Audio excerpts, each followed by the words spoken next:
I am Ethan Wallace, 34 years old, living in the suburbs of Chicago.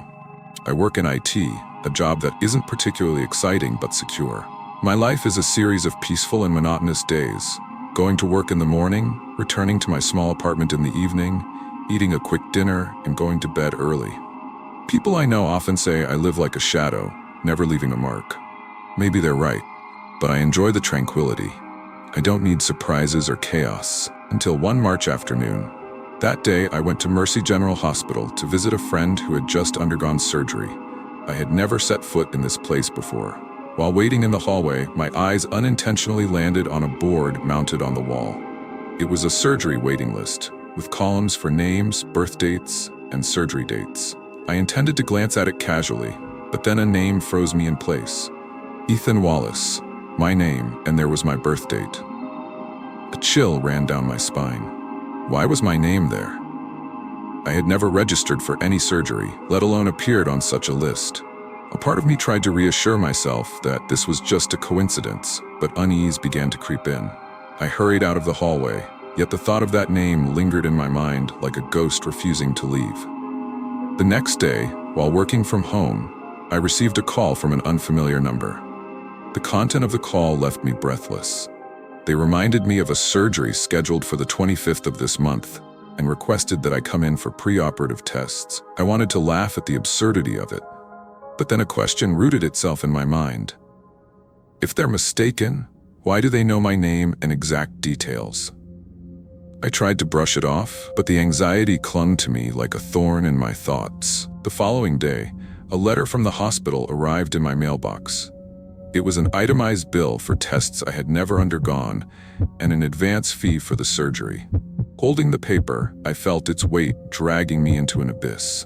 I decided to drive to the hospital to clarify everything. The receptionist didn't seem surprised when I showed up. They pulled up my records and firmly stated that I had been there 2 weeks ago. They even described the exact outfit I wore that day. A gray sweater and black jeans, my usual attire. When they handed me a paper with my signature, it felt as if the blood in my veins had frozen. It was my signature. I tried to recall the past 2 weeks, but my mind was a blank tape. Flashes of disjointed memories surfaced, a long white hallway, the echo of footsteps, and a room number, room 802.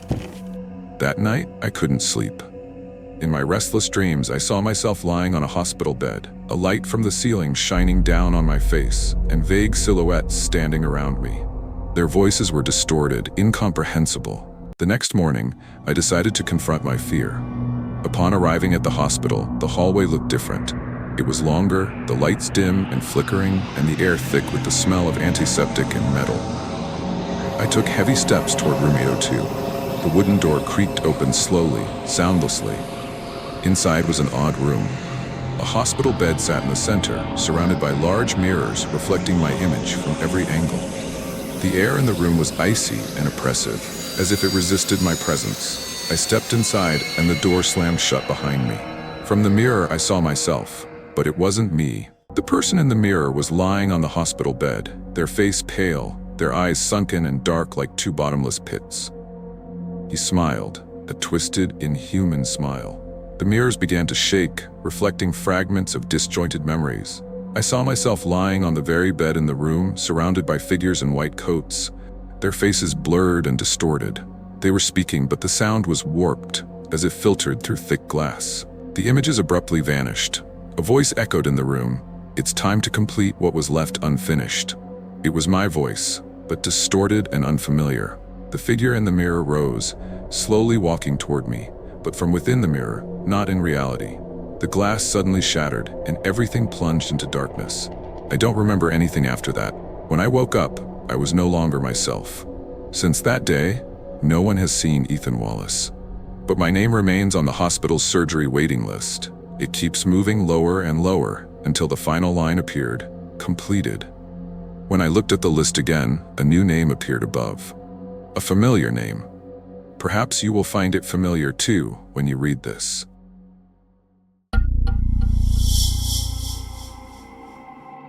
I've always been drawn to places people try to forget.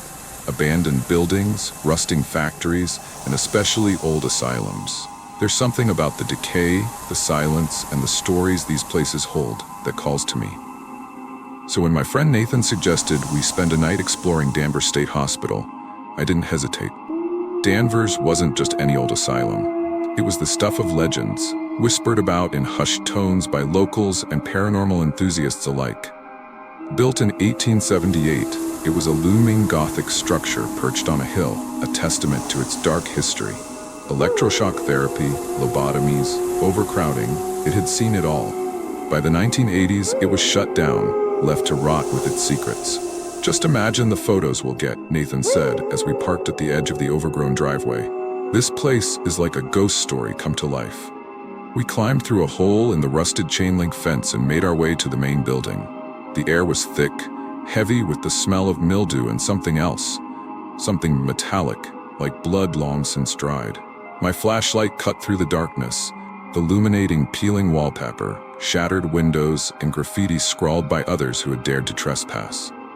The further we went, the colder it seemed to get, despite the warm summer night outside. "Hey, look at this," Nathan called out, shining his flashlight on an old gurney. The leather straps were frayed and the metal frame was caked with rust. Above it hung a sign, "Therapy Room 3. A shiver ran down my spine. Therapy here wasn't about healing, it was about breaking people. As the night wore on, the atmosphere grew heavier. Every creak of the floorboards, every gust of wind through the shattered windows, felt amplified. We reached what must have been the patient dormitories. Long rows of small rooms, each with a narrow bed and a tiny window barred shut. The doors hung askew, swinging on their hinges like whispers in the dark. It was in one of these rooms that we found the journal. Nathan picked it up, blowing off decades of dust. The leather cover was cracked, and the pages inside were yellowed and brittle. The handwriting was jagged, hurried, as though the writer had been desperate to get their thoughts down. "They come at night. The doctors. The ones who aren't supposed to be here anymore. They stand at the foot of my bed, their faces blurry. They whisper things I can't understand. I can't leave this room.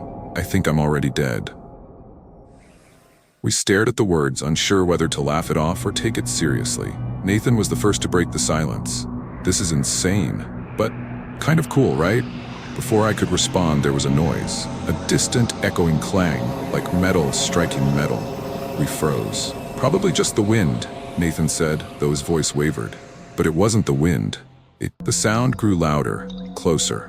A slow, deliberate rhythm that didn't belong to anything natural. It came from deeper in the asylum, from a corridor we hadn't explored. Against my better judgment, we followed it. The corridor was darker than the rest of the building, the air damp and suffocating. My flashlight flickered as we walked, casting long shadows on the crumbling walls. The sound led us to a door marked surgery. It was slightly ajar, revealing nothing but pitch black beyond. "I don't think we should," I started, but Nathan had already pushed it open. The room was a nightmare frozen in time. Rusted surgical tools lay scattered across blood-stained tables. An old operating chair sat in the center, its restraints dangling like the arms of a forgotten marionette. But it was the mirrors that caught my attention. There were mirrors everywhere, lining the walls, reflecting the room from every angle. As we stepped inside, I noticed something chilling. The mirrors didn't reflect us. "Do you see that?" I whispered, my breath visible in the freezing air. Nathan didn't respond. He was staring at the operating chair, his face pale. In the reflection, a figure sat there, a patient in a tattered hospital gown, their head shaved, their eyes wide and vacant. But when I turned to look at the chair itself, it was empty. "Let's get out of here," I hissed, grabbing Nathan's arm. But he wouldn't move. His flashlight clattered to the floor, the beam swinging wildly. The figure in the mirror began to move. Slowly, stiffly, they turned their head toward us. Their mouth opened, but no sound came out. Instead, the mirrors around us began to fog, as though someone were breathing against the glass. And then came the whispers. Low, guttural, and incomprehensible, they surrounded us, filling the room with a chorus of voices that didn't belong to the living. I don't remember how we got out. I remember grabbing Nathan and running, the sound of footsteps echoing behind us, though we didn't dare look back. I remember the feeling of the cold air cutting into my lungs as we burst through the doors and into the night. But the worst part came later. When I developed the photos, there were no images of us, just empty hallways, rusted gurneys, and one picture of the operating chair. And in the reflection of the mirror above it, the patient was still sitting there, watching me.